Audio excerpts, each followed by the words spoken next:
Another day, another luto sera na naman tayo mga kananay. So for today's video, samahan niyo ako magluto ng aking pa-order.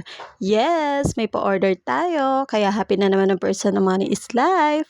Char! At isa na naman nga pong super blessed na araw para sa akin mga ate ko dahil nga meron akong pa-order ngayon. At alam niyo ba mga ate ko, nung inaccept ko nga itong pa-order na to, nakalimutan ko din talaga na meron palang orientation ng anak ko ng araw na yan. Tapos ang oras nga ng pick up nito ay 12 ng tanghali at yung meeting nga ng anak ko ay 8 ng umaga. Kaya naman ang ginawa ko, bago ako umalis at pumunta ng meeting, niluto ko na nga din muna yung puto at ginaya ko na nga yung mga rekado na gagamitin ko para nga kako pagbalik ko, dire-diretso na nga din ako sa pagluluto. At dahil nga kasama ko naman yung anak ko sa orientation, sabi ko nga sa kanya na hanggang 9:30 lang ako magi-stay at kako pag alis ko, pakinggan niya na nga lang yung mga sasabihin. Para nga kako kung may mga kailangan dalhin sa unang araw ng pasukan, alam namin. Dahil nga medyo madami-dami din itong aking lulutuin, kaya naman sabi ko sa anak ko, iiwan ko na nga siya doon.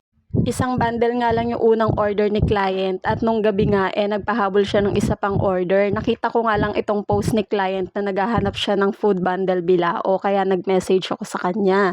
Tapos, sakto nga yung pagkaka-message ko sa kanya dahil nga nirecommend daw ako ng kanyang kapatid na taga dito din sa amin na naging customer ko din dati. Nakakatuwa nga lang na kahit papano nadadagdagan na yung aking mga customer dahil nga sa recommendation ng mga naging customer ko na nagustuhan nila yung luto ko. Minsan nga, pagka ganyan na sinasabi ni client na nirecommend daw ako sa kanya, ay minsan napipressure ako dahil sabi ko nga, diba, hindi naman pare-parehas ng taste bud ang mga tao. Yun lang at thank you Lord dahil success ngayong araw.